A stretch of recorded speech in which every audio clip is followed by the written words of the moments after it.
I think I have finally figured Donald Trump out. It took me several days.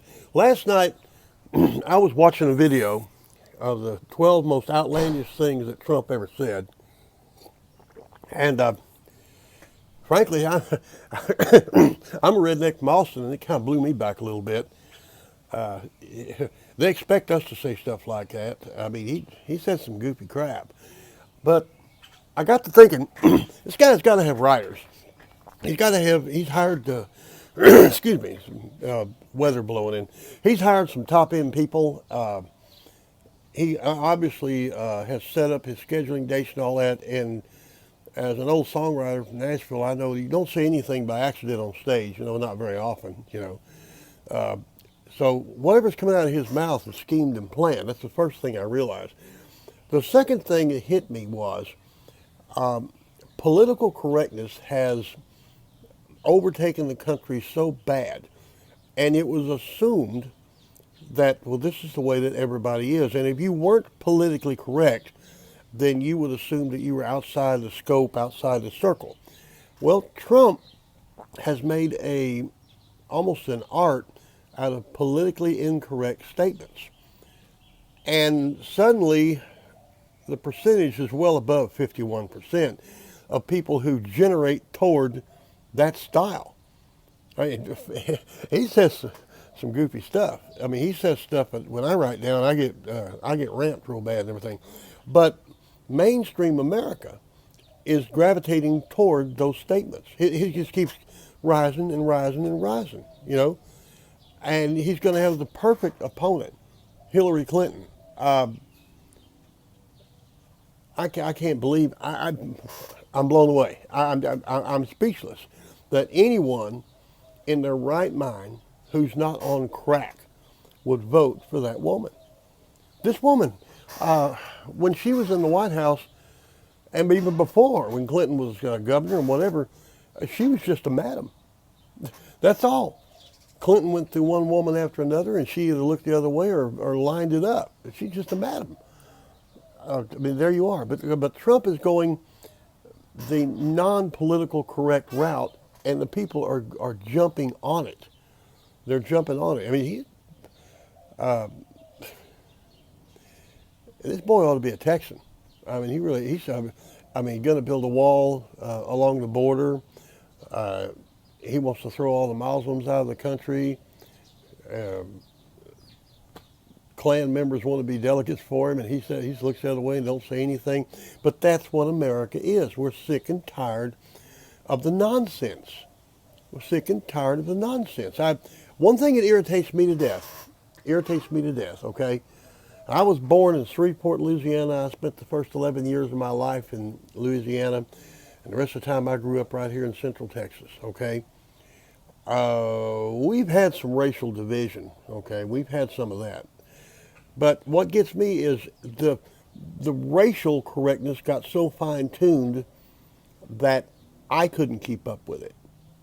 I couldn't even keep up with it. You say one little thing, and you're jumped on. Well, you're a racist. You're a racist. You're a racist. So I popped an old girl one time on a radio show where I told her, I said, I'm going to give you a situation. I'm going to give you two babies born on the same day in the same hospital. One's black and one's white. Okay, now let's go forward 20 years. One baby is now a manager at a company in Austin, working a call center. He has a team under him. He walks around with a clipboard and a pinstripe suit, keeps everything in order. The other one's standing over here at the Valero convenience store in the shadows selling crack. Now, why did those two babies come from a similar birthday and they go different? And immediately she jumps on it. By the way, this is a white chick, okay? She jumps on it. There you go. There you go. All right. You said the black guy is a crack dealer and why? I said, whoa, whoa, whoa, whoa, baby. Cool, cool. I didn't tell you which one was the manager. Now who's the racist? Okay? That's the kind of stuff that Trump is seizing on. He goes completely the politically incorrect route, and everybody from steel workers in Pennsylvania to surfers in California are looking and saying, yeah, that's what I'm talking about. And that's what Trump is doing. By the way, that's why he's going to win the presidency, okay? He's up against the perfect opponent. Hillary Clinton represents everything that's wrong with this country. Everything, okay? Donald Trump represents everything that everyone wants to be. Everything. So you have one from column A or one from column B. I predict that this election is going to be a landslide. Oh, and by the way, Mexico said, the former president of Mexico said that they're going to declare a war on the U.S. if Trump is elected. So now they're trying to control our elections too. Well, they really are, they always have been. All these super delegates, by the way, are mainly offshore. Okay, super delegates. All right. I mean, look how the Republican Party has exposed itself. All right. The last time I seen anybody expose themselves that bad, it was a man with a raincoat standing off a schoolyard with a bag of candy. Okay, that's the Republican Party, right? But Trump, he's got something going on. He's got something going on, and the political incorrectness is going to take him to the top. Then you're going to see the real Donald Trump, which is a billionaire, and he made those billions by being savvy. Okay, he made by being smart, counting his nickels, and knowing what to do and when to do it. Okay. Political incorrectness. I think that's going to be the new fashion, the new mode. They may even bring back the Beverly Hillbillies. My album may start selling. You never can tell. Y'all have a good day.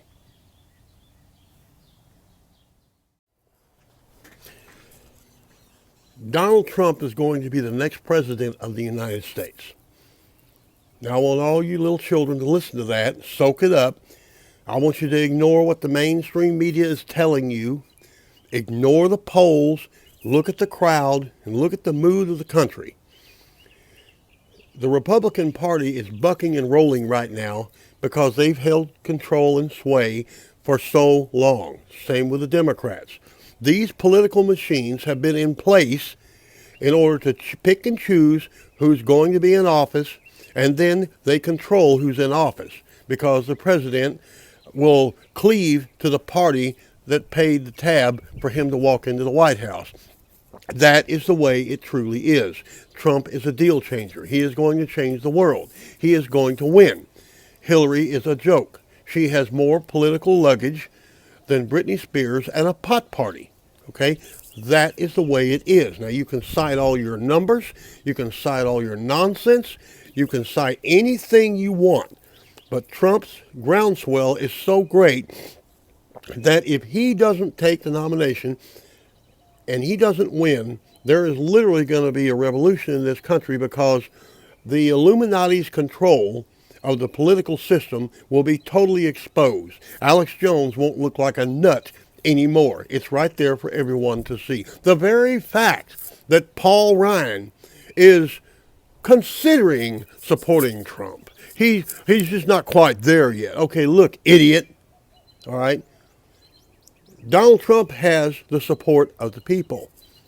And he's not perfect. He's not perfect. If you look down here in the comments section, you're going to see a link to a guy named Pena, who's a billionaire Hispanic from Florida. He says it a lot more, how do you say, poignant than I do. But it's an enjoyable video. I strongly suggest you watch it. But Trump is going to be in the White House. Trump is going to be a deal changer. All of his ideas won't work, but at least, excuse me, he'll have some ideas. Look what we got up there right now. We got Obama that if you want your head, you can keep your head. I mean, come on, that's what we got. And look what we got lining up like she is the president designate. Everybody just understands. Oh, we've had our black guy for 8 years, and now we're going to have this bitch for 8 years. So we'll have 16 years of nonsense while the money changers in New York and Brussels and London and everywhere else control what's going to happen with the people. Well, no, the power is going to flow from the bottom up for a little while because Trump isn't beholden to anybody. He can say what he wants to say. That's the way it works in the real world. That's the way it's going to happen. You've got to know your limitations. You've got to know the facts. Oh, there's this girl that lives behind the fence.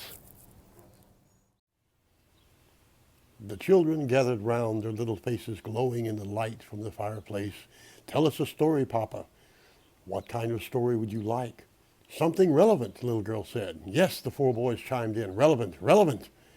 The old man lit his politically incorrect pipe, and taking a sip from his martini, he nodded. Yes, relevance is important. He leaned back and drew in the smoke and began. The children's eyes grew wide with expectation. Once upon a time, there was a little girl who owned a coat purchased by her grandmother from earnings that she'd made from investments back when the old kingdom was strong. She was called Little Red Riding Republican. Was the coat used, Papa? Oh, no. In those days, before the dark times, there were great factories all over the kingdom. People came from other kingdoms just to buy things. But that was in the days of good King George the First. King George was following an edict pronounced by Reagan the Great that made it appear that the kingdom would flourish. But, as you know, he was opposed by Bill the Adulterer, who seized the castle with his queen, the evil Hillary of Arkansas.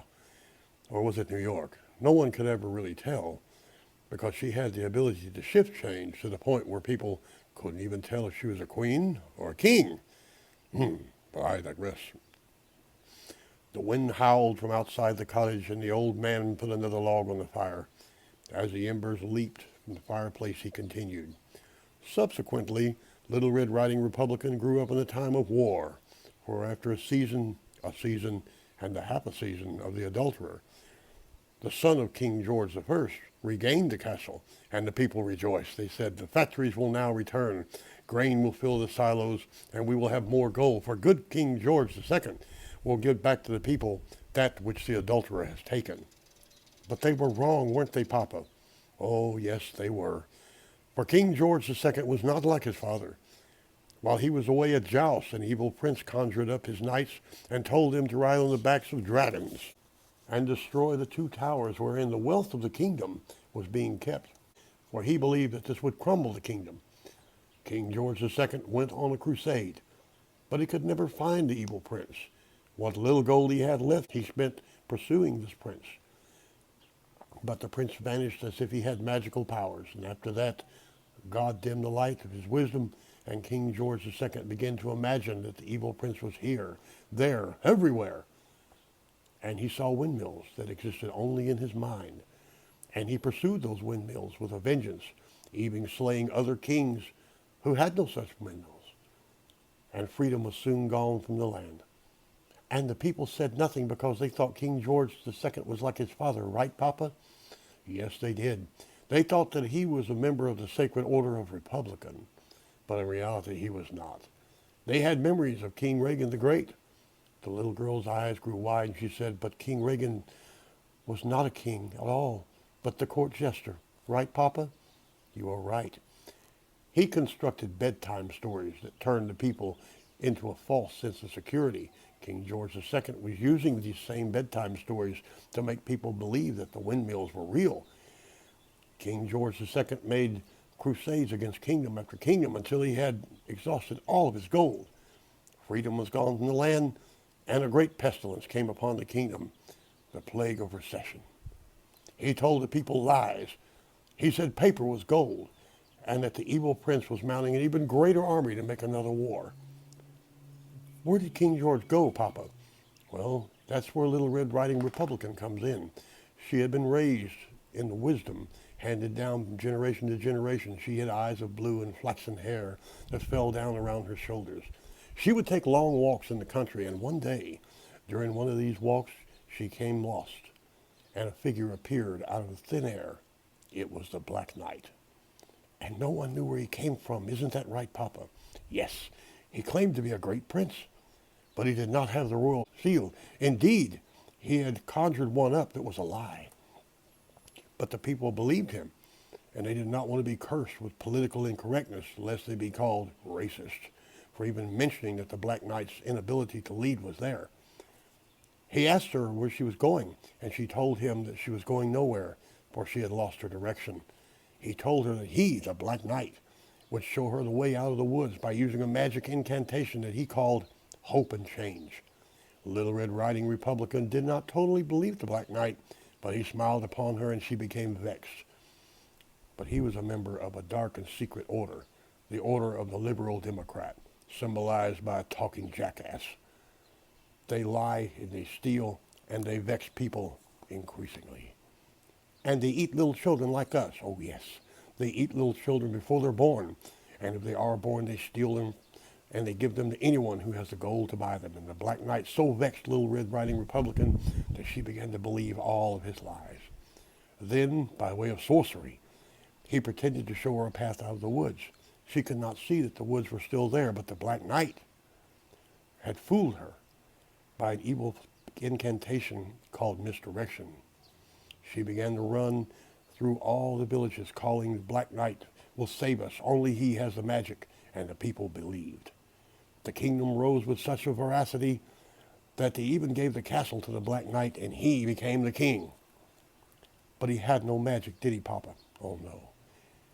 He was practiced in the art of misdirection. Whenever confronted with the truth, he would wave his hand and say, "Don't look there, look here."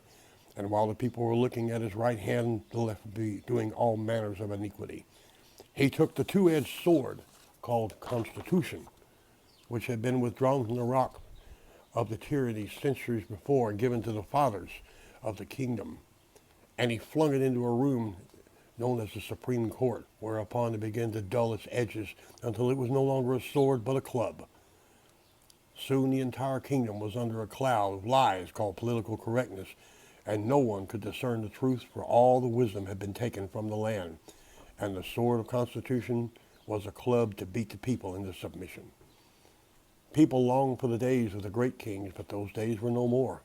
The kingdom was not even a kingdom anymore. The subjects were still believing the Black Knight's lies.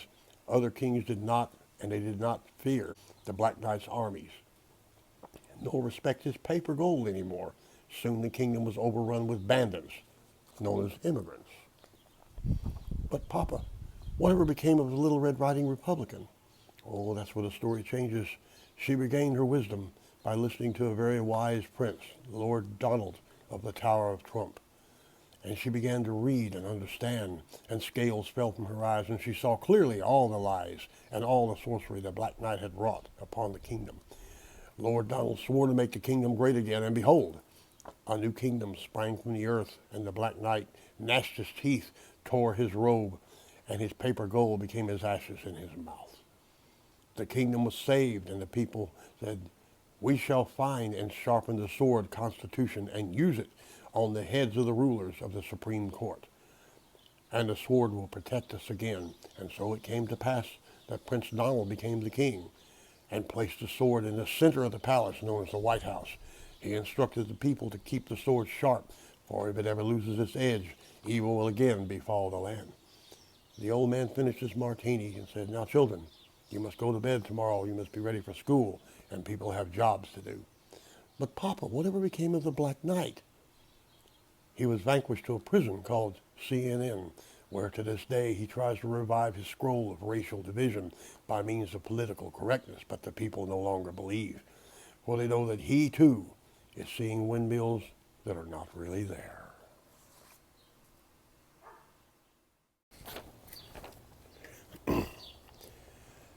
I watched a video last night, and by the time it was over, I'd come to believe that Hitler was a wonderful guy.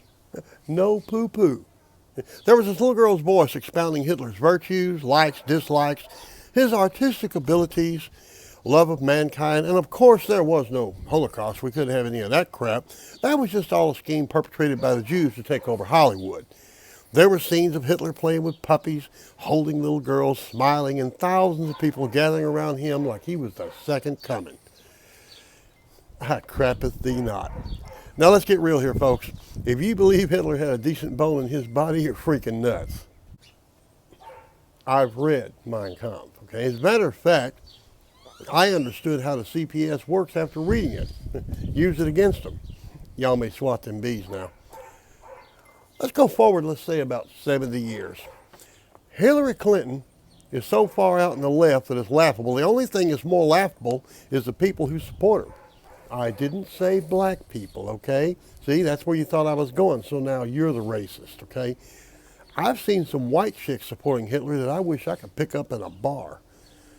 People buy into manufactured image, not the person. I'm not going to enumerate all of Hillary's sins here because I'm not a priest. But what did Nixon really do? He broke into some office. Heck, Hillary's own significant other ran the government fairly well. It was that after-hours pizza party that got to him, and he still survived. Hillary has made major blunders at every turn. Do you want to know why the Democratic Party is shoving a 2x4 up her butt, holding her up? I'll tell you why. They're coming to the end of the black guy, and by golly, they're going to get them a woman in there this time, no matter what. The party, well, both parties, work for the bankers. The bankers want Hillary to continue the progress, in their eyes, of the last 8 years. Now, as you know, I'm a Trump guy, but the Donald wouldn't know politics if he ran up and pissed on his leg. He's a real estate broker, which is exactly why I like him. When he speaks, I hear the real estate broker coming out of his mouth. You wonder if he'll ever build that wall? He built the Trump Towers, didn't he? He built the Trump Towers.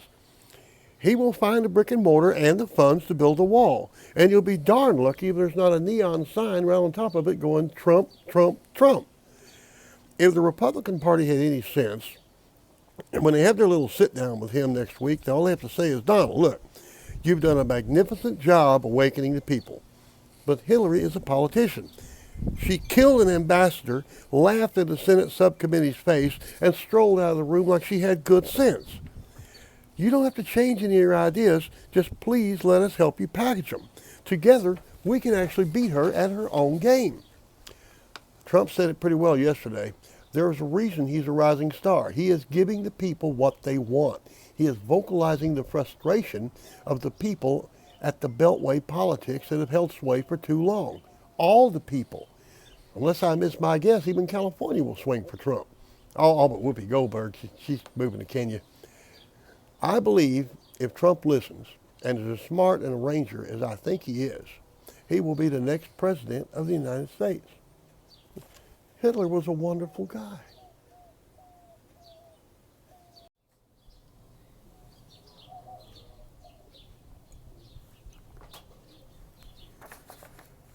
These parts ain't big enough for me and you, partner. We've all heard that a dozen times in the Western movies.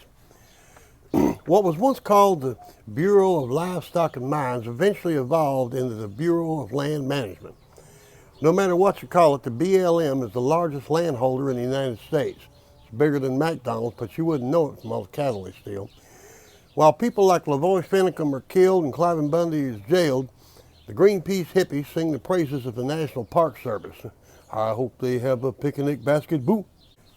With sway over 264 million acres, mostly used for grazing, that was the land left over after everyone from homesteaders to land developers took what they wanted. You have to ask yourself, what happens when you hit the Pacific, run off all the Indians, and there's no more land to acquire to manage? Why, you just turn around and start working your way back the other way. That's what. A little gerrymandering, a few guns, and them ranchers are no problem, just like them Indians. All is shrouded in secrecy, and I've never seen the government do that before. A certain amount of kickback goes into the BLM. Let's see, oil and gas receipts, timber receipts, salvage receipts, things like that. And there's more pork there than a barbecue pit on Juneteenth. With all this going on, the general public doesn't even know who they are, unless, of course, they shoot somebody. My bad. They don't shoot anybody. They have the FBI do it for them. The FBI is the BLM's Luca Brasi. Oh, one more thing. The BLM loses money. But it's hard to tell because they don't keep up with things like revenues and expenses and things like that. Now, where did this boondoggle come from? You guessed it, the Congress. The current BLM was born in 1946 and emerging of the General Land Office and something called the Grazing Service. This dichotomy of the two entities, one mandating land disposal and the other land stewardship, gave us the schizophrenic little wench we enjoy today. The General Land Office was to dispose of hundreds of millions of acres that had been acquired from the Indians, Wounded Knee, Little Bighorn, things like that. They had treaties like the one that brought Texas into the Union, but by 1860 had sold about 300 million acres on pennies for $1 to anyone who came through the door, all but the Indians. This must have been like Black Friday at the Walmart. Congress designed the whole thing to give small farmers and war veterans and fair shot, but you know what happens when the government gets in there and tries to level the playing field. So here comes the mines. When it was all over, it just left an empty hole, kind of like an ex-wife. Then we have the Grazing Service, enacted by the Taylor Grazing Act of 1939, because them cows was just eating too much grass. The government worries about grass a lot, but I digress. Well, the Westerners, they wanted privatization, and of course the Yankees, they lean more toward a more public social concept. This mess cost so much money that in 1946 the Congress gave them a 50% pay cut, and they moved the headquarters and offices from Washington, D.C. to Salt Lake City so the cattlemen could have more direct control. Now remember, they stole this land in the first place. When the two organizations were combined in 1946, the BLM took over running this mess until they could unload it. And the cattlemen thought it was all temporary, and, until they got their deed. But wouldn't you know it, the BLM just didn't go away. Matter of fact, in 1976, Congress passed the Federal Land Policy and Management Act, which ended the disposal part. All but the cattlemen, they're trying to dispose of them today. Now let's take a boat ride down the Red River. Rivers wander. Rivers wander. And there's two kinds of wandering. There's gradual wandering, and there's something called avlusion. Gradual, and the borders kind of go with the flow. Avlusion is where the river jumps banks and just more or less charts its own course. Well, the BLM, it picks and chooses which of these things apply according to their particular need, i.e. about a 116-mile stretch, about a half a mile wide, running along the Red River between Texas and Oklahoma. Oh, I'm sorry, I forgot to tell you the BLM, under the Acquired Mineral Leasing Act of 1947, gets to allocate minerals. So, they couldn't make any money chopping down trees and Indians. Maybe they do a little bit better in the oil business. Under that is a whole bunch of sandy oil that can be fracked. And all you got to do is drain the Red River, because it takes a wee bit of water. You're going to go fracking, don't you know? Because if you don't do that, you end up fracked up. Of course, I don't leave much for the cattle, but no matter, them cows are eating too much grass anyway. So they need to push the cattlemen off the land, set up the drills, divert the river, and trot to the bank.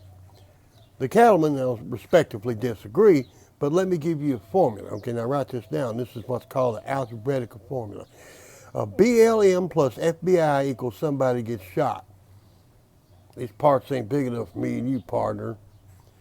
Where is Billy the Kid when you need him? Folks, this is just a range war. That's all it is. And it looks like the sheep herders is the winning.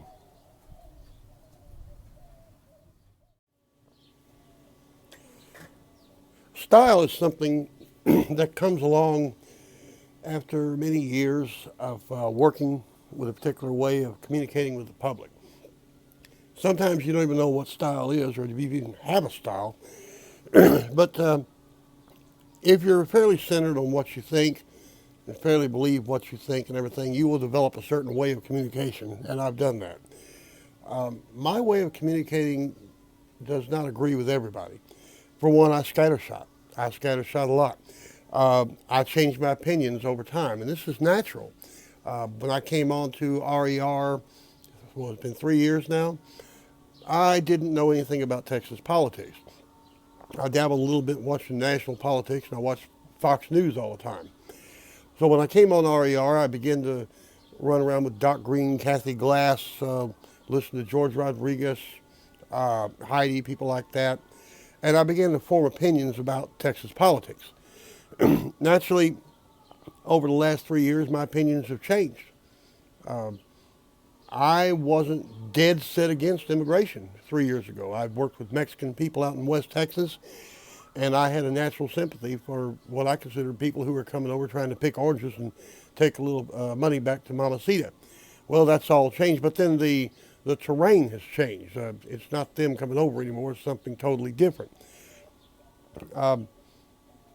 If I seem like somebody said I'm peeing on every tree, I do. I swing at every baseball. My site, the Peckerwood Press, at Facebook is an example. Me and Teddy Bear started that about 4 years ago, and originally it was going to be like the Real Housewives of the Trailer Park, and it was going to be humorous stories about trailer trash.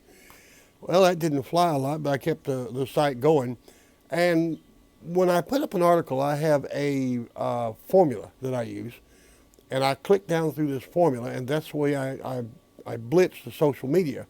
I don't have huge publishers, but what I do is I hit from so many different directions at once that I get the amount of reads that I get. Well, some people would rather fine tune. I don't fine tune. I swing at every pitch in the confidence that one day I'll connect with the ball. Another thing, I want to touch this lightly because it's going to make everybody flinch. I'm a professional. I don't need the money. I really don't need the money. I have a nice place I stay up in Utah. I'm not exactly living in a double wide right now. I'm retired, money coming in, and every now and then I get a little sugar cookie in the mailbox, and I live comfortably doing what I do. But there's a capitalist bone in my body that wants to try to turn all this writing that I'm doing into some kind of return on my investment. If it happens, it happens. If it don't, it don't. If I don't get a nickel out there in the mailbox, I'll still write. I'll still try to form coalitions with people out in California, agreements with people in Houston and everything. Because as long as I'm turning out the product, people will read. The other thing is I call myself a simple old boy from Austin because I do not have a classical college education. Mainly my education was Killeen High School, right down here in Killeen, Texas, and that's about as ignorant as you can get, and they still let you drive a car. I'll be honest with you. So when I see an issue, I will not usually cite statistics or things like that. I'll fly high above the issue, and I'll try to boil it down to the understanding of people like me. And that rubs a lot of people the wrong way who want to microanalyze and try to understand and predict where things are going to go. But the thing is, when you do that, it's like you're trying to hit a golf ball and predict exactly where it's going to hit. I just predict the green and feel lucky when it gets there. I try not to lie much. I try not to embellish much, but I do. I'm a songwriter. I'm sorry. But so that's my style. That's how I write. And, when people reject that or they try to, just don't like what I say, oh, well, dude, that's the way I do it. And that's my little bit for today. It's kind of an op-ed today. It has nothing to do with what I wrote this morning from Teddy Bear. Y'all need to check that out called, When Things Get Quiet. You need to check that out. There's a lot of clandestine stuff in there. You'll love it. We did not take any journalistic license with that. It's all there. We just left out a lot. Good morning. We're going to get a little political analysis here.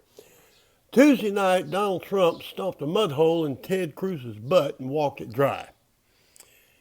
Yeah, that'll do it. That pretty much covers it all. And what does Cruz do? Why, he names some dropout to be his running mate the next day.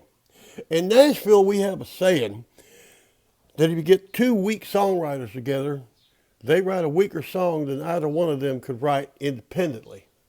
I think I'll call him Clueless Cruz. Yeah, clueless. Elvis didn't do no drugs. Trump took a couple of good hits in Iowa and Utah, and that's because Cruz knew the political game, and he plays it well. Trump is not a politician, and that is why people are flocking to him. Now, if you listen to the mainstream media, they will tell you that Donald Trump is the most despised man on the planet. But then old people just keep voting and voting and voting. Trump is learning. Remember when I told you about the Southern strategy? Well, I was spot on. Now look at the Eastern Seaboard. Do you really think he didn't use that same plan to get that result? Because if you do, I've got a bridge for you and it's on sale. There are much smarter people than me who cite things like contested convention and delegate counts, but let me ask you, what happened to the will of the people? Then there's this reminder that the Republican Party is a private organization that can run their cigar store any way they like. But let me ask you again, if the candidates opposing each other are picked by such a system, is that the will of the people? Oh, Wilbur, you just don't understand how politics work. Okay, I'm not versed, but neither is Rocco in Philly, Bubba in Austin, or Ling Chang in San Francisco. But you know what? We're the people. We're not worried about the rules. All we want is someone to count the votes for whatever guy or gal is running, and the one that gets the most votes wins. The Republican Party is exposing itself as just a snobbish men's club, and that's what it actually is. They're so far removed from their constituents, they might as well be in China. And the mainstream media chimes in with their cover up to support the illusion. Elvis didn't do no drugs. They can't see the Trump train coming while they're sitting right on the tracks.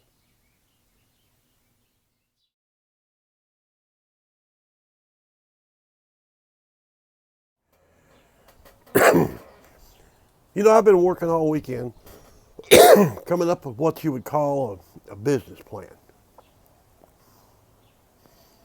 I had to come up with a way to make a little coin, you know, supplement my income a little bit. And after much thought, much consideration, I come up with this idea. I'm going to go down to Best Buy today and I'm going to buy me a brand new printer. It's going to be one of them high definition jobs, you know, color, uh, got all the gadgets. Make sure it's Wi-Fi so I can print my iPhone, all that kind of stuff. And I'm going to get me some real fine linen paper, kind of off-color linen paper and everything. And part of my business plan is I'm going to print me some money. Yeah, make it all, you know, technically perfect and all that kind of stuff. And print me up a couple $1 billion. And what I'm going to do with this money is I'm going to supplement local businesses. You know, make sure that the economy stays healthy. When local businesses, you know, get in trouble and they can't seem to get through it and everything, well, I'm going to go over and say, look, we've got no problem. I'm going to go ahead and print you some money. And you don't have to worry about it, you know. I think I'll go get me a car, too. Mercedes is pretty old, so I'm going to get me a brand new Mercedes. Give them some of that money and sign a deal with the car dealer. And of course, now, if the terms ain't right, I'll let it rock along a little bit, and I'll just go down there and tell them, hey, you ain't got to worry about nothing because I want you to reduce this interest rate down to, well, let's just make it zero. I just don't want to pay no interest. Let's just make it zero. You know, when they go ahead and reduce it, then that'll be okay. In fact, I'd probably just go ahead, like I did in business, I just bail myself out, you know, and everything, print me a little bit more money. Then, of course, you know, if the police is getting involved and knock on the door, I'll just tell them, well, you ain't got no authority. You can't do this. Because see, there's a stipulation in my business plan here where you can't ask me any questions, and if you do, then I just won't answer. You know, you just go ahead and run along your own. Well, by the way, if the police department needs a bailout, you know, the printing press is right in the back, and I'll just go ahead and shoot you some more money. And of course, you know, you get people who want to rise up and think that, you know, they can control what you do, and they get these little committees and all that kind of nonsense. Well, we got a solution for that too. You know, go ahead and take care of that. Anyway, that's what I'm going to do. The only problem I had to come up with a catchy name, and I couldn't quite come up with it. It took me about 2 days to come up with a catchy name. So what I think I'm going to do, I'm just going to go ahead and call this business plan the Federal Reserve. I think that sounds pretty good. Yeah, that'll work. The prophet John Fogerty once said, what we burn in our crazy minds. With this in mind, I must have sat through 4 hours of various conspiracy theories concerning the Boston bombings. Like layers of an onion, I peeled back each part as the complexity was exposed. I shared some of this on my Facebook page. And the people behind this have this whole vocabulary that goes with the show. Things like New World Order and drills, false flags. And they fit their scenarios together like pieces of a vast mental puzzle. With the bombings, the main running theory is that the two bombers were somehow embedded to CIA operatives who were sacrificed for the greater good. And of course, the proliferation of gun control in there too. Now, since they use pressure cookers, I think that we should go for pressure cooker control. And then their aunt and uncle and mother and all of them came on ranting and raving with all those horrible Russian accents. And then they tried to tie it in with the Waco explosions last year and everything with this guy on there talking about fertilizer. He's always talking about fertilizer. Well, he's never blown up a stump, so he doesn't know anything about fertilizer. And the surviving bomber scribbles onto a dang pad some kind of nonsense that he and his brother did the attack all by themselves with no help, no finance, no problems with the FBI, CIA, police, or even the local zoning commission. They picked the marathon because it was in the street. No doubt the conspiracy theorists will respond to the idea that the kid was protecting his comrades in arms so they could continue to fight. Okay, yeah. Okay, first off, this kid is a pothead. If you don't believe that, just look at him.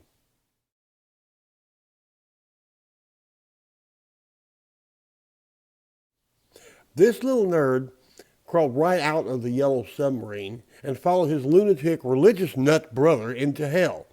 The, the theorists claim that he was FBI, CIA, whomever was feverishly trying to kill this punk. I personally have never seen a more restrained bunch of cops in my life.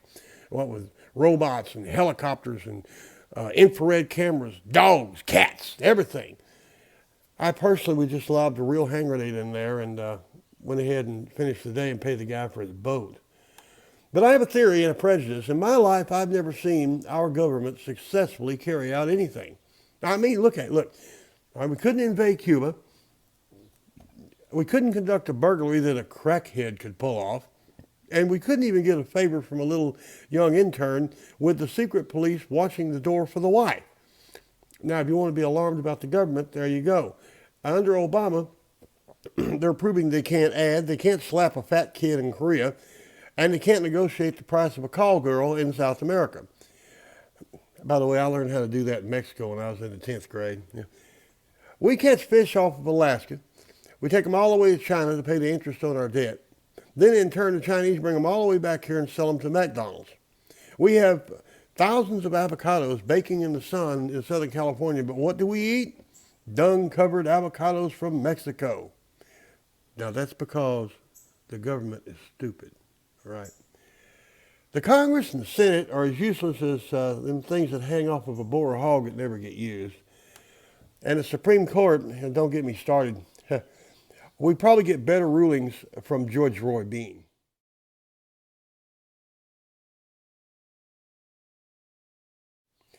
I'm not going to say anything about Obama because if you criticize him, you're labeled as a racist. So I'm just going to say that he is a white dude for the vice president.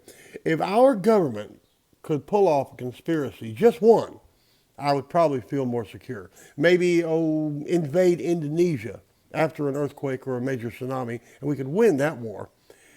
I would feel a whole lot better if that would happen. But don't hold your breath, because right now we're trying to beat a bunch of Arabs that are presently holding their ground with pipe bombs, eating fried goat. I think we should take on something more formidable, such as Mexico. And the conspiracy buffs are all up in the air about the laws passed about the Keystone's cops allowing them to look at the internet. But don't worry about that. I'm sure they'll do about the same job with the same fervor as they did when they checked on these two kids up in Boston who were, constructing landmines in their dorm. They're those guys, okay? When you watch the conspiracy shows, watch the commercials, because there's where it's at. Just follow the money. Just follow the money, The strength of America is not in the government, it's in the people. If the government would just get out of the way and let the American people work, we'd have it a whole lot better off. Forget about the Fed, get fed up. Look at it, folks. On what planet does it make any sense for Hillary and Sanders to even think about being president? It's like making El Chapo the school nurse. There are more people than sheep, but the sheep will always follow the sheepdog. But just remember, there's always a black sheep. Or is he our president? What we burn in our crazy minds.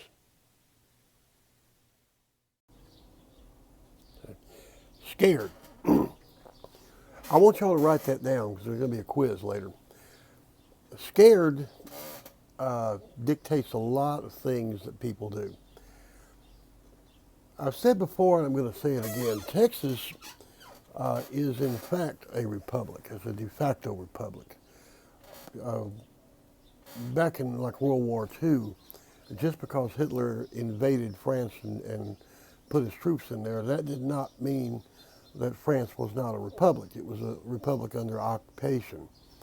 Uh, Texas has been under occupation since 1865. In fact, we had special laws passed against us because they were so afraid that our ability to carry a gun might lead back to the Republic of Texas, and they've been scared of it in America ever since. Now, the scared part comes in. We show up down in Austin to do these rallies, and we have this tremendous publicity push, and people, some people driving in, and you get down there and you get 35 or 40 people, and we're all standing around wondering, well, what's going on here? Well, what's going on is people are scared. Right now, at the Republican convention in Texas, there is going to be an effort to put a plank in the platform calling for a vote of how many people would like to secede. Okay. Now, I want you to point out, you can call us nuts, conspiracy nuts, or fringe, or whatever. 4 years ago, they wouldn't let us in the door, and now we're in the door and actually going to have a vote. But the general population getting up and going to work every morning is not thinking about seceding from the United States. They don't even understand it. But you would think that with a rally in Austin, that there would be a crowd of people just showing up just to see what we look like, see what's going on. But the fact is, the problem is they're scared. And see, this is what's happened in the United States. Waco, Ruby Ridge, things like that, have put people on point and let them know, okay, where 10 or 20 years ago, you see a Department of Public Safety officer walking around the grounds of the Capitol, you don't think a whole lot about it, you're supposed to be there. Well, now, with the events of the last 2 to 4 years, people are scared. So your average nerd hanging around Austin on a Saturday with nothing to do, he hears there's going to be a rally at the Capitol. Well, what's going on? Well, if it's a bunch of Mexicans dancing, and there's thousands of Mexicans there dancing and having a party, yeah, go down there and watch and enjoy. But they say, well, no, the Texas nationalists are going to be there, and they're going to be giving speeches about seceding from the United States. Well, you get scared right away. You get scared. Nobody wants to show up and watch an arrest and all the other nonsense that goes with it. So you have the scared factor. And Texas is a republic. Just because we're occupied doesn't mean we're not. We're beginning to act like a republic with the gold bullion, with our emphasis on our borders. We have emphasis on our borders. The United States doesn't give a flip. Okay, with the emergence of people coming from all other parts of the country and the world to get here because of the quality of life, the economic factors and all that. And they get down here in Texas. When they first get here, they think, well, it's a state like any other state, but it's not. It's not. It is a functioning republic. Will we be able to secede? No. I don't think, short of an armed conflict, that the United States will ever let us secede from the Union. Can we, in fact, be a different part? Well, we in fact are. Texas is different. It's different. Ruby Ridge, Waco, things like that, especially Ruby Ridge, has reminded all of us that the government will go through any length, ignore the Constitution, do anything they need to do to maintain power. They'll do that. LaVoy Finicum's death is proof of that. I won't go dragging all that out again. I'm still working on it, but it's just painfully obvious. I was watching last night an engineer demonstrating how the first 15 floors on the top of the World Trade Center couldn't possibly pancake the whole building. Made a lot of sense. I've also seen a film a week ago that surfaced out of a cell phone that actually showed the explosions going off in Building 7 before it pancaked down.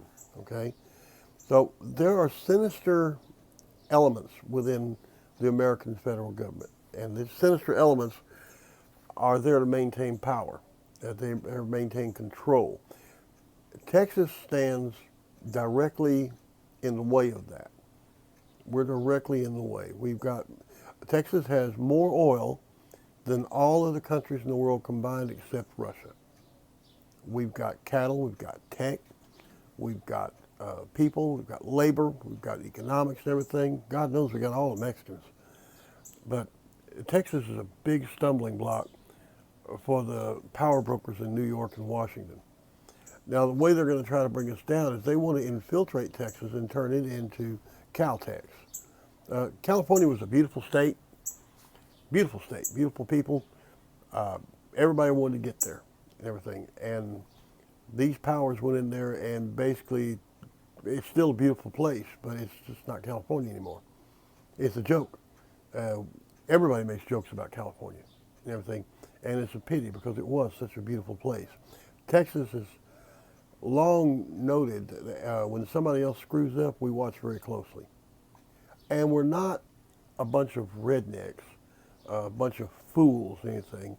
We have education, we have good people, we have enterprise, we have all these things in Texas.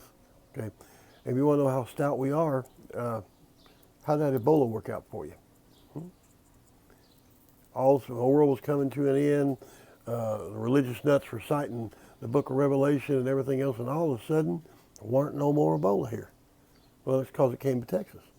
Then there weren't no more Ebola. We deal with problems like that. That's Texas. But the people are scared. The fact is, if 10,000 people showed up at the Capitol for one of our rallies and everything, then the power brokers would be scared. Okay? You can arrest a man, but you can't arrest a battalion. And power is inherent in the people. That's a very important statement. Power is inherent in the people. All right, if you've got a bunch of people saying this is the way it is, and that's the way it is, the power flows up from the people.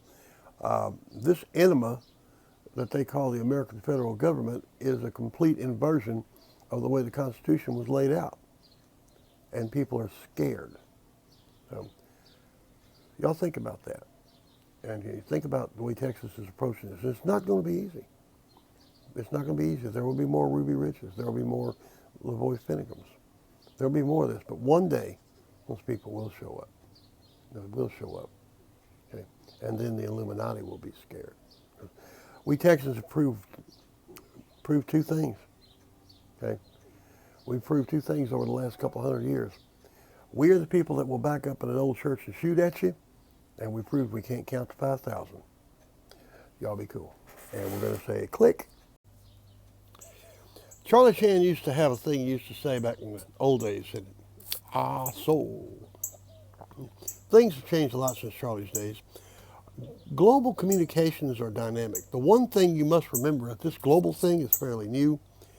Never before in history has the world been able to communicate so completely as it can today. Just look at it. The Romans thought they had conquered the world, but what did they really conquer? The Mediterranean Sea. Oh, I hear you, they conquered Europe. Hey, Hitler did that, and he did it in less time. Attila the Hun, same deal. He didn't even conquer Rome, and he died in bed with a teenage girl. I, for one, am impressed, okay? And it's gone all the way down like that through history, up till now.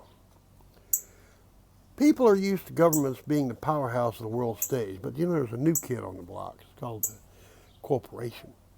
Governments, kings, and unions are ruled by the power of armies. And let's not forget to throw in religion, okay? Along about 600 AD or so, when the Romans were desperately trying to learn German, Muhammad comes screaming out of the desert with a new flavor, and he figured if he could just get everybody on a rug facing Mecca, that he could virtually erase national boundaries.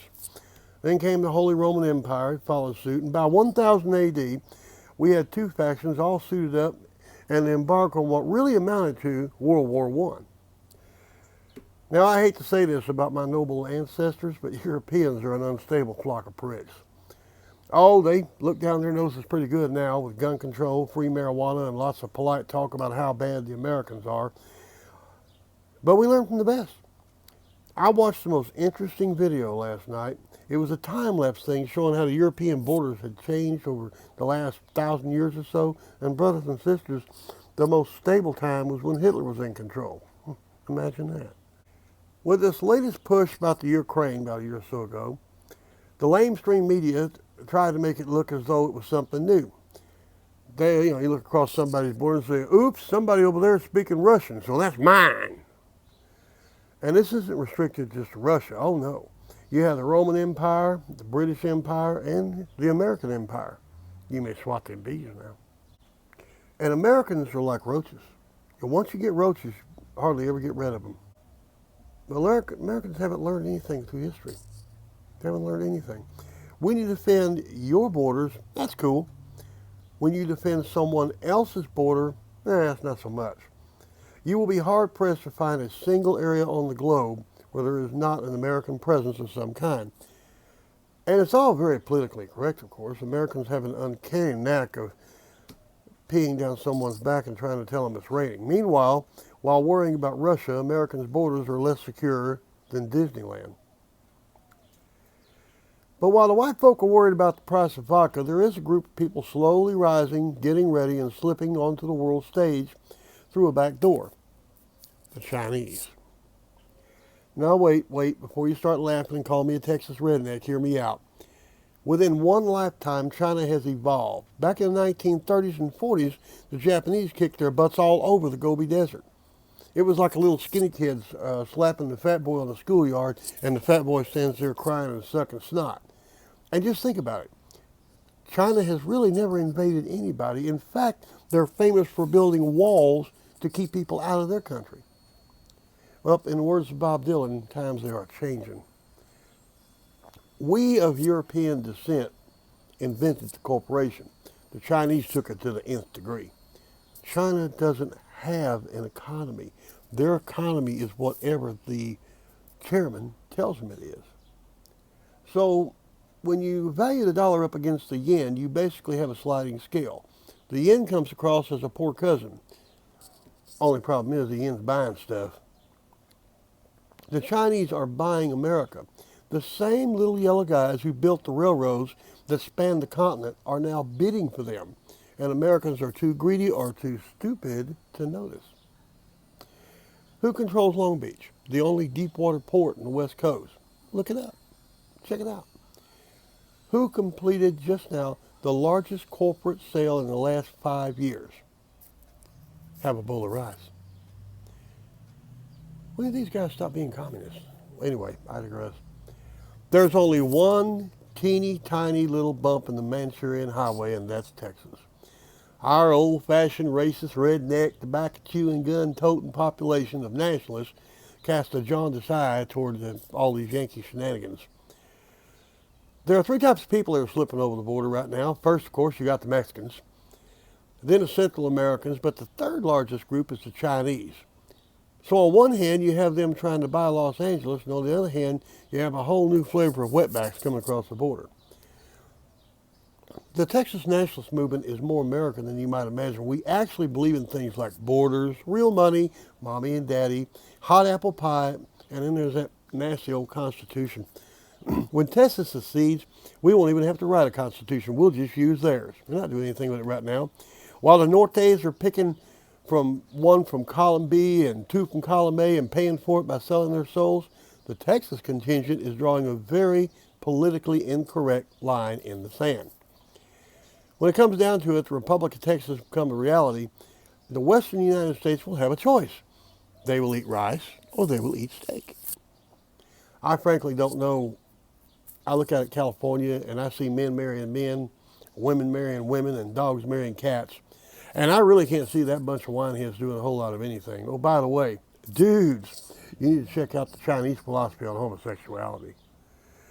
Most people with any common sense are migrating to Texas as Iraq. Shucks, Ireland just put an embassy in Austin. Toyota, Cars, Jr., you name it. They're all coming here. And Uncle Remus over in 1600 Pennsylvania Avenue can't figure that out. The lines are being drawn, people. You can't run away. Texas is the last bastion of liberty left. We don't intend to sell or give it away. Yeah. Okay. Lone Star Beer and Moon Pies. We have a real good time. So cool. Good morning. Okay. As you can tell, I'm having a bad hair day, but it is 6:35 in the morning here in Brigham City, and I'm getting ready to put together my weekly article. I missed it last week. As you know, every Sunday I try to do something called That Was the Week That Was, and I compile all the previous weeks. Well, I was on the road last week and I couldn't do that, but I'm going to make up for it, and I'm going to catch up on everything today, and we're going to go ahead and get rolling. I want to reiterate, and by the way, I have a special guest here. This is the Puckster right here. This is Puck, and she's fetching coffee and all that kind of stuff. At any rate, I'm going to go ahead and catch up on everything, but I want to drive home a peg that to the people up here in Utah. You're coming up on a decision, and you're going to have to decide between Ted Cruz and Donald Trump. Now, I'm going to tell you right now, Ted Cruz is already sucking up to Don, wanting to be the vice president because he knows he's a loser, okay? He's going to lose. Also, I want to draw a line and let y'all know and let y'all understand. I watched a bunch of videos last night, and one impressed me a lot. And the one that impressed me was all of the people who were trying to stop people from uh, going to one of Mr. Trump's rallies. Now, these people are in the street. They are in the street. They're not going to stop. They know they can't vote down the silent majority, so they're going to try to intimidate the silent majority. Don't let that happen. Excuse me, morning. Don't let that happen. Don't be lazy. Go to the polls. Fall out. Do what you're supposed to do. That's what's going to make this thing work. Now, Mr. Trump had a Southern strategy that worked quite well across the South. As you know, Rubio has now gone back to his home state where he lost the primary in his own home state. I don't think Cruz will drop out because, like I said, I think he's sucking up for a vice president's position. But we've got to stand firm, drive through those crowds. Don't let they can't vote us down, so they're going to try to just push us out. The old way is going away. The last 7.5 years of the welfare train and the insanity and the murdering the babies and the open borders and the attacks by radical Islam is all going away. But we've got to stand firm. So I'll see you guys on the flip side. Y'all be cool. Go to church. Have lunch with your family. Come back and get on the teapartytribune.com. Read what I got to put up. And check out RagingElephantRadio.com today because Doc and the guys on Sunday put up a whole day of real good gospel music. And I'm not going to go out to the lake here because it's just too damn salty. But I am going to sit here and look on the porch and look at the mountains. Hey, peace out. There were love letters come in all shapes and sizes. I got one in my Google account today and from some girly man trying to show me all the reasons that I need to get shot in the ass while eating lunch. And I quote. Now I'm going to read this straight out and then I'm going to analyze it, okay? Pardon the French, you know. You all got to be shitting me. I'm sick of you straight up idiots, and I mean, excuse me, truly stupid.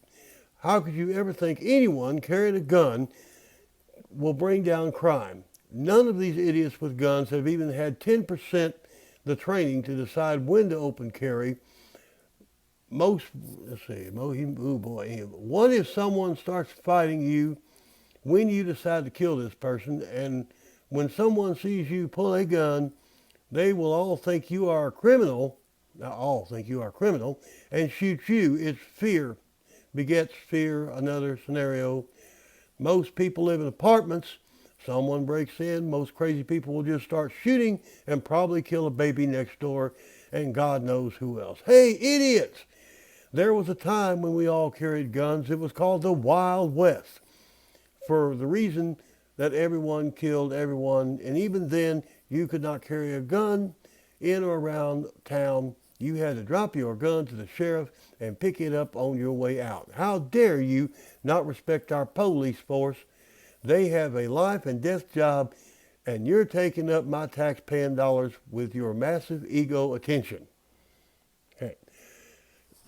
Let's see here. Let's go down the line here and just click and clack and see just what we got going on here. All right, let's just go ahead.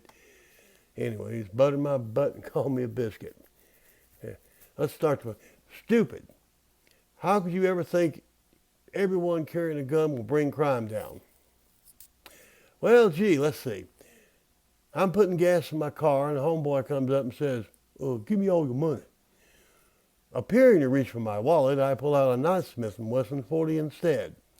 Now, this guy is familiar with 40s, but I don't think this is the kind he was looking for. Odds are that I will walk away from the said situation. And he comes on here and see what else he has to say. I'm reading his comments to you. None of these idiots with guns have even 10% of the training to decide when to open carry. Oh, au contraire, Peaches. Texas requires training before a permit is issued, and most gun owners are gun enthusiasts who frequent the shooting range. And how does that training bear on when to open carry? I myself prefer to carry concealed because I like to shoot people in the back. It's easier that way. I just play the old man buying a six-pack when Leroy comes in and decides to withdraw at the checkout stand. And it doesn't matter if I pull the gun from under my coat, out of a hip holster, or out of my ass. The end result's the same. Please see the homeboy at the gas pump above. Okay, next statement. What if someone starts fighting you when you decide to kill this person? Let me think. See, when he hits me? Yeah, I got a short fuse. Next question. When someone sees you pull a gun, they will think you are a criminal and shoot you. It's fear begets fear. Another scenario. Wow. This one took some thought. Let's bring this down a little bit because I've got to think this one through. Okay. Let's see. I'm in said convenience store and homeboy starts to rob. I pull the previously mentioned gun and shoot homeboy. Little old lady buying a bottle of $3 wine at the cooler beside me thinks, I cannot tell if this is a bad guy, and starts shooting at me. Man buying a can of tuna likewise becomes confused and starts blasting her. Of course, the clerk by this time has pulled his shotgun from under the counter and in the midst of all the gunfire kills everyone in the store, including the 5-year-old girl because he thought she was a midget. Dude, the West wasn't that wild. And by the way, I have a fetish for midgets, but I digress. Right, and down we go to the next scenario. Most people live in apartments. Really. Someone breaks in. Most crazy people will start shooting and probably kill the baby next door and God knows who else. Now this takes what's called ballistics. Okay, that's a scientific term. Okay, use hollow points. All right, let's see here. Now we're going to go to the town and the gun carry. Hey, idiots! You notice how respectful these people are? I mean, notice how respectful they are? Okay. Hey, idiots! There was a time we all carried guns. It was called the Wild West for a reason. Everyone killed everyone, and even then you could not carry your gun in or around town, and you had to drop your gun off to the sheriff and pick it up on the way out. Okay, bank tellers didn't carry the guns. They had guards. School teachers didn't either. Nor did pastors or school kids. It's true, most towns did have an ordinance, but I thought you said everyone was shooting everyone, and I won't bore you with the OK Corral. And by the way, friends and neighbors, when you hear the term Wild West, what you got is a Yankee. You need to check out the stats since concealed carry passed in Texas, and then I want you to compare those numbers to, say, Chicago. Now, here we go. This is the patriotic part. I like this. I wish I had some music in the background. God bless America. How dare you not respect our police force? They have a life and death job, and you're taking up my tax dollars with your massive ego attention. No, I'm getting my ego attention with this video, okay? Anyway, no, they are taking your tax dollars. I shoot people for free. I don't know where you live, but I'm sure when the police finally get to you after your trusty 911 call, they'll bring that little piece of chalk to draw around you. And too bad they can't sketch that stupid look on your face. All in all, I think that you, sir, need to pull down your pants and look down and give us all a panties check. This is a collection of the lamest brained liberal nonsense I've ever seen. When I got it, I thought C.J. Grisham was pulling a joke on me. But you provided me with a lot of entertainment, so we're even. Hey, by the way, do you have a cute sister? Just asking. You know, oh, and is she a midget? Hey, y'all be cool. Did you ever hear the tale of the blind man touching different parts of an elephant and trying to figure out what the animal is? One touches the tail, and the other touches the trunk, one feels a leg, and they all claim the elephant is something different, yet it's the same large bovine. The government is a little like that. There's a lot of littles. In this tangled tale of intrigue, it's all slanted toward a common goal, to reconstruct America in order to conform to an agenda perpetrated by someone whose feet are not planted firmly on American soil. The perfect end product of an out-and-out controlled leftist movement that's been stewing for 50 years. The most un-American person who ever ate in the White House, the liar's liar, Barack Obama. When Hillary didn't take that phone call in Benghazi that night and just rolled over and went back to sleep, she was just following the party line. When Holder set up a gun shop down on the border with discounts to sell guns to cartels, he was just doing his boss's bidding. When the Supreme Court allowed tigers to marry chairs, they were paying homage to the most perverse administration that ever came to Washington. And boys and girls, that's going some, because there's some crap going up in Washington. Let me tell you some more. Forget Michael Brown. He was just a thug. Kind of forget Trayvon Martin. That was just an argument, a fight between a Mexican and a black guy. And I'm from Texas. I can tell you they never did get along. Think about Lavoy Finicum. He challenged this abomination. He faced the devil. He put a crack in the wall. He had to go. Just like those journalists I cited in the first part of another article, where all of a sudden journalists and professors who rebel against this abomination suddenly turn up dead. 2 in one day of the same thing. And Lavoy, you know, forget about all that nonsense you hear. He didn't have a gun, he did have a gun, he did pull it, he didn't pull it. It's all spin. Consider this. He got stopped, he drove away, the roadblock was already there. Tracks all over the snow, people in place. This event showed the teeth of the beast. Lavoy had touched a nerve, and the beast couldn't let that go on. That's why Lavoy Finicum was killed. That's why you should be afraid, and that's why Donald Trump needs to be in the White House. The leftists are already saying that Trump will be a disaster. They're going to great lengths and great ends saying it. He can't possibly be the president. It'll be World War III. Global warming will go out of control. The price of coffee will go up. My God, we can't have millions of Arabs in this country trying to destroy Christianity. What are we going to do? We can't let Trump be in the White House. Obama is so concerned about global warming that he completely ignored the new spill by British Petroleum in the Gulf of Mexico. Yeah. He boosted ATF and FBI presence there just to keep reporters out. You didn't know that, did you? Your mainstream media didn't tell you about that, did it? Well, I've got a man on the ground down there, and I have to have pictures. I hope to have you pictures pretty soon. Okay? Kind of skip that. The oil's still spilling. Are you starting to see the elephant now?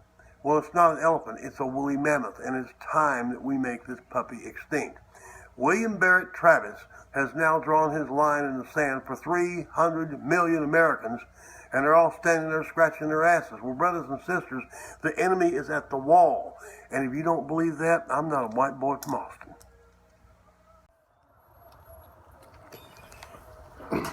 Oh, it is a cold, miserable day.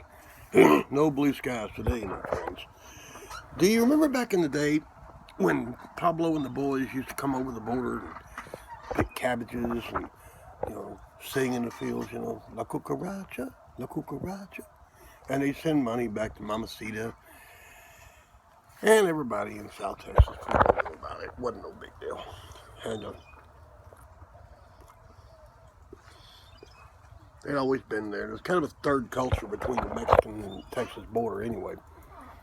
Well, that's why you see all these people out there working in the fields, picking these cabbages, and you don't think a whole lot about it. Well, times have changed. I want you to ask yourself a question. Ask yourself a question. If you already got one center for immigrants that's already been built in a town, why would you have to build another center with barbed wire fences and things like that where gringos such as moi are not allowed to go and even converse with the inhabitants therein? Why do we have that? What's going on there? Well, I can tell you, excuse me, what's going on there is a lot of those migrant workers have been replaced now by soldiers. And they're real soldiers. They're from San Salvador, and they're from Mexico, and Brazil, and Guatemala, places like that. And they answer to us a different command than we do. And they are in place in agricultural centers all over the country. Now, why are they in place in agricultural centers all over the country? Because the day will come when America will begin to go into a crisis, and money will go to hell, and water will go to hell, and cabbages will go to hell. So they'll start using those migrant workers to guard the cabbages. And you're going to think that, well, they're guarding the cabbages because they're trying to protect us. Well, no, they're not going to be giving you any cabbages. They're going to be keeping the cabbages and the water, by the way. With a grand plan of starving and running away at least 2/3 or 3/4 of the gringo population, being people that look like us. Now, you got to ask yourself, why is the Texas nationalist movement so important? Because when you attack a place like Nebraska, you probably take it pretty quick, California, places like that. But the thing in Texas will be a different story. It'll be what I call San Jacinto Redu. Santa Ana, they love to laugh at us Texans. They're probably laughing at me right now. We wear funny hats, we talk slow, and we have successionist movements. Santa Ana laughed at us. He rolled over the Alamo, and he laughed his way all the way to San Jacinto. And then he took off on his horse in his underwear, and we started laughing. And that's how they identified him, by the way. Houston checked his underwear. He had monogrammed underwear, so he actually had his name written on his ass. It's kind of easy to identify him. Well, see, that's what Texans are all about. Taking Nebraska and Iowa and places like that would be one thing. Taking Texas will be a little bit different. It won't work out but you also have to ask yourself, if these plants, people who are planted in these places, do jump and rise up. So we have an army, we have military, we have all this, we have all that. Okay. Well, yeah, we do, but then you have to ask yourself, what is so important about Hillary Clinton getting in the White House? Hillary Clinton has only made one objective move in her entire life. The attack on Benghazi was very simple to solve. The Navy was up and ready. One bunker buster bomb 15 minutes away, and there would have been no attack. She moved heaven and earth to make sure that didn't happen.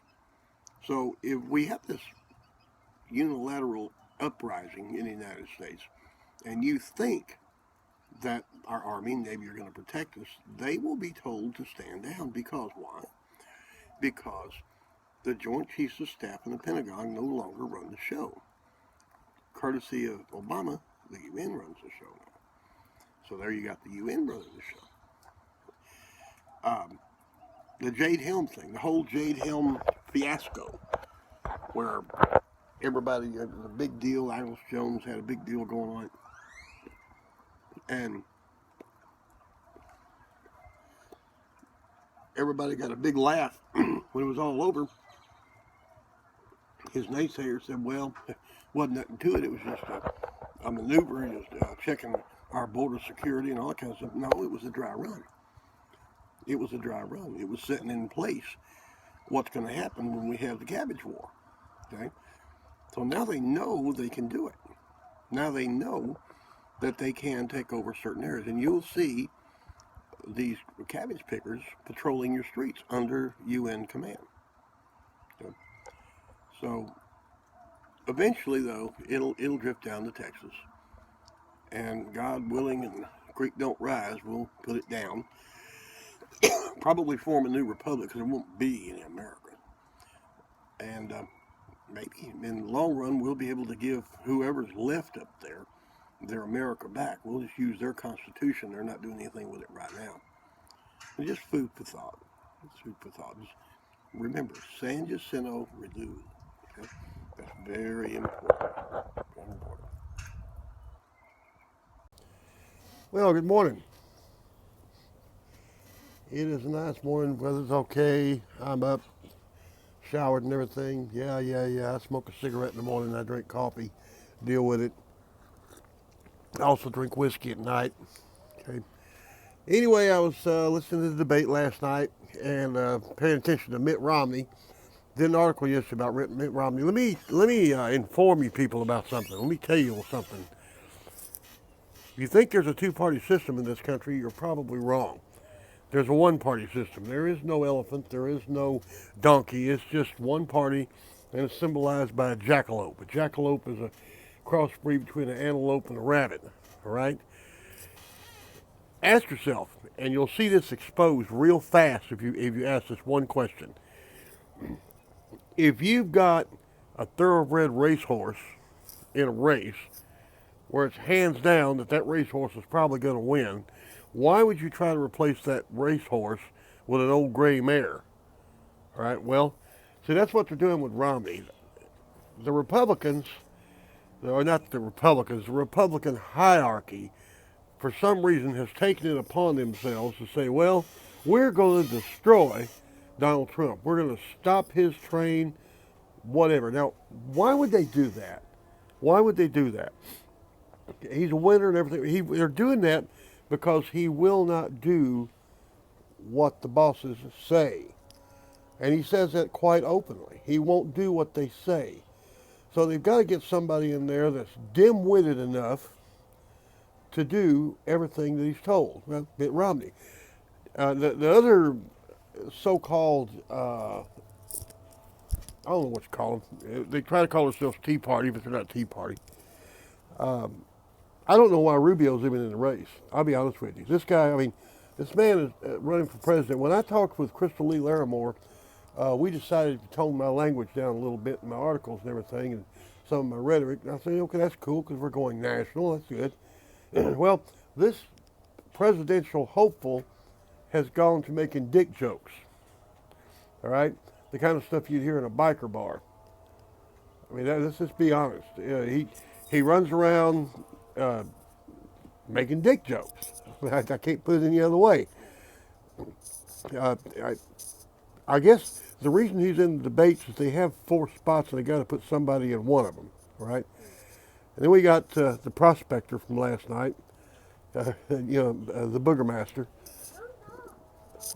Excuse me, I'm making a video here. There. Yeah, anyway, we got him and everything. Which, we all make mistakes on camera. I've made mistakes on camera. I've made mistakes on stage. Be up there singing for 30 minutes, an hour, or whatever, and somebody casually reminds me that my fly is open. But I'm 64 years old now. What can't get up, can't get out. So I've got an editor here. Hello, editor. How you doing? You mind if Grandpa makes a video? Okay. Can y'all go in and let me finish? I'm not going to restart this. Good. There's the door. Okay. Go in the door. There you go.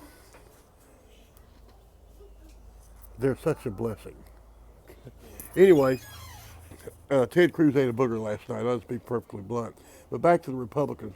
The Republicans want to shoot Donald out of the saddle because they want to run a weak dimwit against it so Hillary can go ahead and take office, which is literally the only way she's going to win is like that. You know, if Donald Trump runs against her, the only way they're going to, I mean, the only way that she can run against Donald Trump is if the Democrats drive a 2x4 up her ass and prop her up. Like, this woman is a failure at practically everything she ever done. She was fired from the Watergate Committee. She can't take a phone call when an embassy is being invaded. She did have a real good hot date with Yoko Ono, but I think that was for the money. Yoko was, if you remember right, she didn't look like much. Then John, the guy on the end, of course, was Ben Carson. John is probably the most knowledgeable in the whole bunch. He's probably the one that would make a good president. You know, Ben, he's going to be a Surgeon General. That's what he's going to be. But it's all jackalope. It's all it is. It's just jackalope. And it's going to amaze me if Donald Trump takes 90% of the votes across the country and still loses. But Mitt Romney, and I'm going to dwell on him for a second, and I'm not going to make fun of his religion. Okay, I'm not going to do that. But I don't care what religion anybody is as long as they're not a Muslim. But I'm not going to sit there. But I'm going to be honest. Okay, I'm surrounded by Mormons. I got my wife's family's all Mormon, and I listen to that stuff every day. And y'all know my views on religion. If it's a tin can religion or organized religion, I generally laugh it off.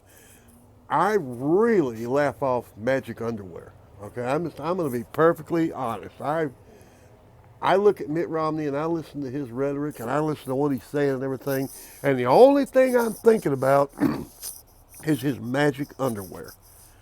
I mean, that's it. That says it all. Magic underwear. So you got this guy up here that wants to be president. He's got magic underwear on. You got Mr. Dick Joke over here, and you got the Booger Master. The other two guys are fairly straight, but they're not going to get no votes. They're not getting no votes. With Trump rolls on.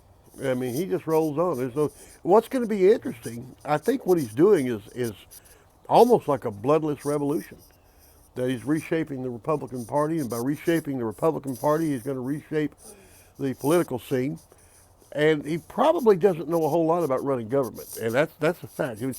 The liberals that say he's inexperienced, he's just a broker. Well, yeah, he's just a real estate broker, but like I've said, it is like a real estate deal. It's called America, okay? I've said that over and over. Trump is taskmaster. If he doesn't know how to do something, he can hire somebody that does know how to do something. And that's just the way it works, fellas. That's just the way it works. So let's get this thing out. As you notice, I have a lot of assistants around here. That's why I come out on the porch to smoke my morning smoke, so they stay in the house and I don't smoke in the house. I also I don't drink whiskey in the house because I tend to fall over things, you know. So anyway, let's keep our eye on the Trumpster and the Booger Master and old biker Rubio there. You know, I keep wanting to call him Scarface because he's a Cuban and he's from like Florida, you know. But he doesn't have the accent. He doesn't have. I do like Donald Trump's daughter dancing. I saw her on stage the other night. She's a sweet little girl. She reminds me of Puck. Beautiful day in Texas. Over and out. Okay, analyzation time. Let's analyze the Super Tuesday. First off, Marco Rubio came in exactly where I expected him to come in. I'll talk about him later. But I'd like to center on Ted Cruz right now.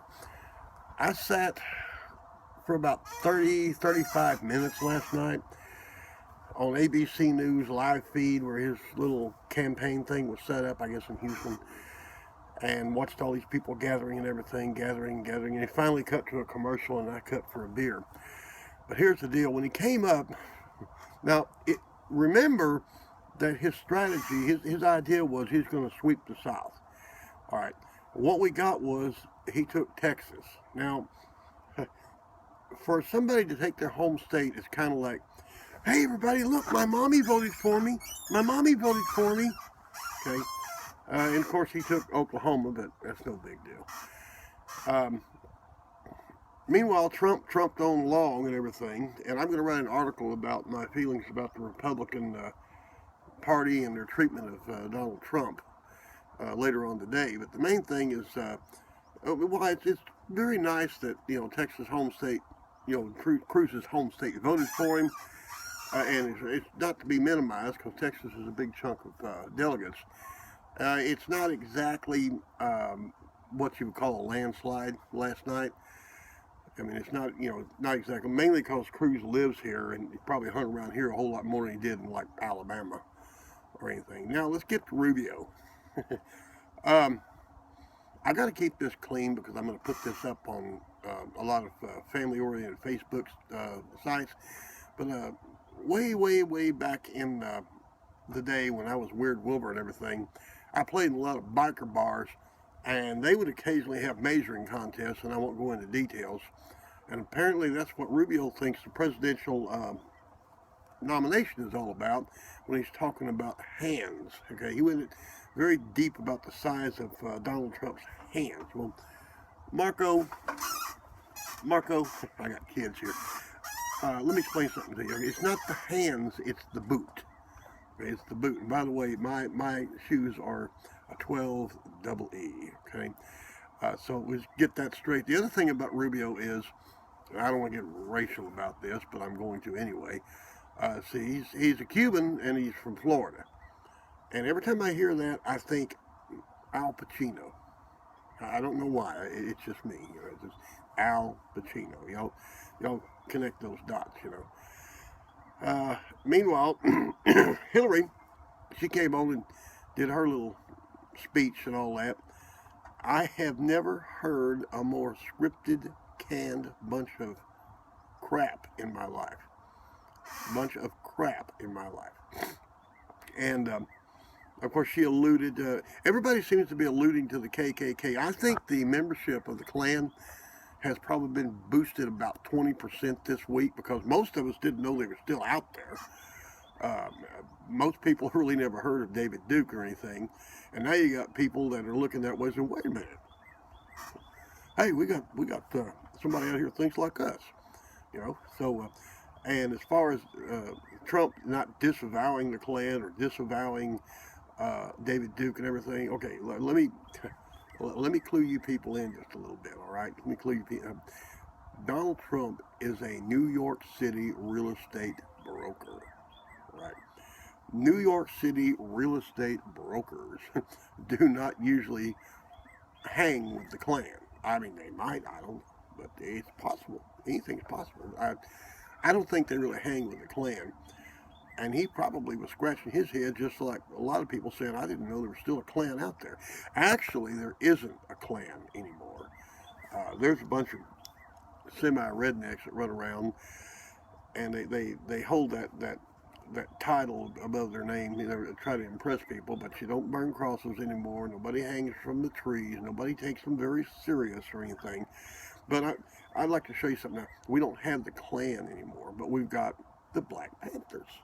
Okay, I especially like those Klan members that showed up at the outside of one of the Trump rallies in their sheets and everything, holding up their signs, endorsing Trump with their black fingers, holding up the signs. See, if you got black skin, you don't wear a sheet. I mean, I'm from Shreveport, Louisiana, and that's generally the way it is. If you're black, you don't join the Klan.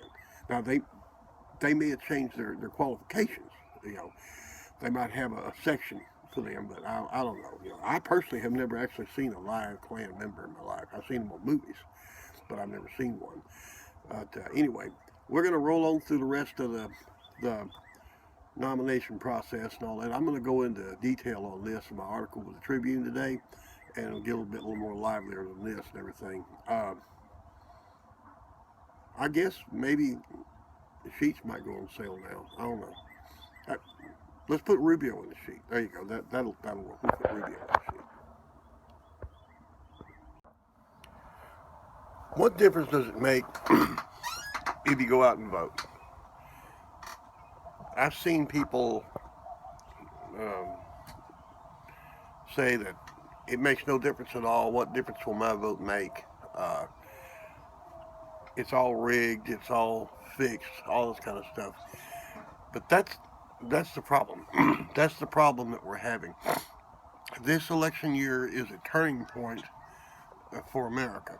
We've had 8 years, coming up on 8 years, of a man, questionable citizenship, questionable religion, questionable morality, one executive order after another. Um, the people that voted for him are disillusioned, the country's disillusioned, and he's got a follow-up act with a woman that laid in her bed, didn't do a thing the night that 4 people in Benghazi died. She has destroyed evidence. She has lied, questionable morals and everything. On the other side of the fence, we have a field of contenders, and of course, they're going to call each other bad names, but that's just politics. Uh, Cruz is a liar, Rubio is a joker, and Trump is a reality show star and all this kind of stuff. That's just politics. The thing is, your vote does matter. It does matter because the apathy is the reason that we're in the mess that we're in today. The apathy is the reason that um, we've lost the respect of the world, lost our industry to other nations. Um, I grew up in the 50s, and the very idea of China being a contender for world domination with the United States is abominable. It's just abominable. So as hard as it is, you've got 12 hours from about 7 to 7 today. The lines really aren't that long. And if they are, how long would you stay in line for a movie or a concert or get in a restaurant? And what's more important? And I'm going to go out there, and it's 2 old tired legs of mine, and I'm going to get in there and I'm going to vote.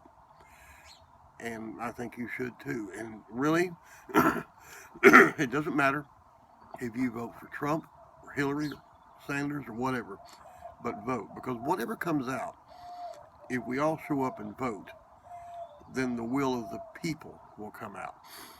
Um, if Hillary Clinton wins, she wins. If Trump wins, he wins. But America must go on. And oh, Rubio, it is a real estate deal. It's called America.